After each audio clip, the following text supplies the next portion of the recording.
Selamat siang. Perkenalkan, nama saya Christopher Fernando dan hari ini saya akan melakukan ujian praktek tentang pidato bahasa Indonesia. Pertama-tama saya ingin mengucapkan puji dan syukur karena berkat Tuhan Yang Maha Esa saya bisa berdiri di sini menyampaikan pidato tentang ilmu pengetahuan dan teknologi. Oke, pertama-tama adalah kita mulai. Siapa sih yang di sini tuh nggak tahu yang namanya iptek? Pasti tahu lah kita semua apa sih itu iptek, ilmu pengetahuan dan teknologi. Nah, kalau misalkan nggak ada iptek, apa yang akan terjadi? Mari kita coba mengingat masa lalu di mana zaman dulu tuh iptek belum ada, teknologi, ilmu pengetahuan pun masih kurang, di mana nggak ada iptek, itu dunia nggak akan bisa berkembang. Negara nggak akan bisa berkembang, negara nggak akan bisa maju, bahkan kita pun nggak akan bisa berpola pikir secara maju. Mengapa sih iptek itu penting?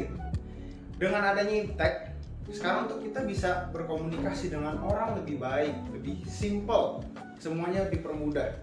Kalau misalkan zaman yang ada iptek, pasti kita buat berkomunikasi susah. Contoh, kita dulu harus menggunakan email atau seluler itu, ataupun semacam surat menyurat dengan proses yang lebih lama.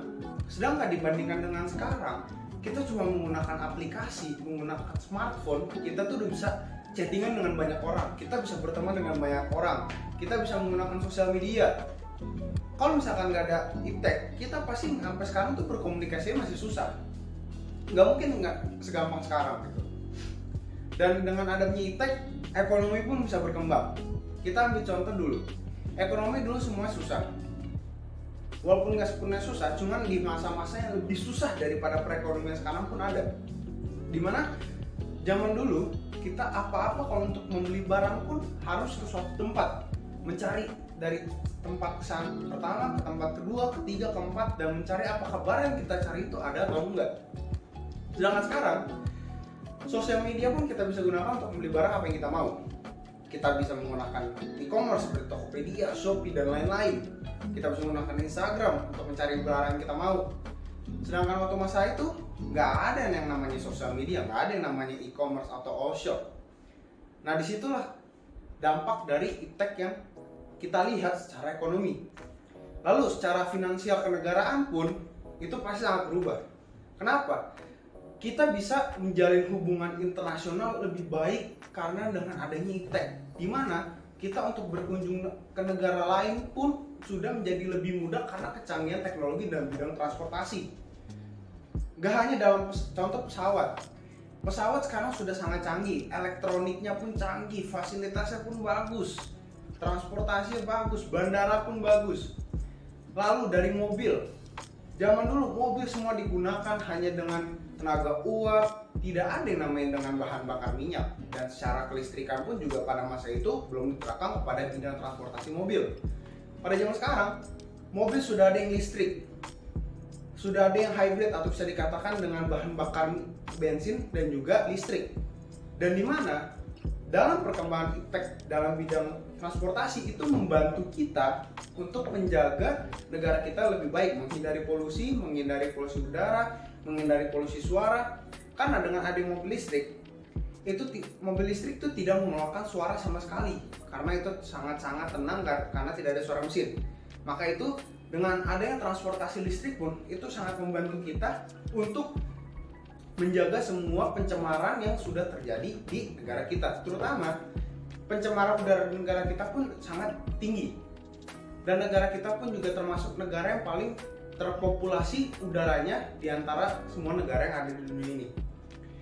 Maka dari itu menurut saya pun iptek itu sangatlah berguna, sangatlah bermanfaat, sangatlah juga berefektif bagi negara kita dan diri kita sendiri.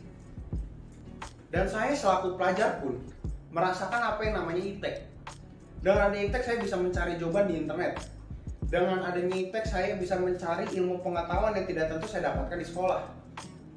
Maka dari itu kenapa iptek menurut saya sangatlah penting. Karena dengan iptek pun kita juga bisa memperluas wawasan yang belum kita tahu sampai sekarang. Apa yang kita dapat di sekolah belum tentu itu semua ilmu yang hanya kita dapatkan. Dibandingkan dengan perkembangan iptek, di mana adanya internet, itu membantu kita untuk memperluas lagi wawasan yang akan kita pelajari dan kita gunakan untuk di masa depan.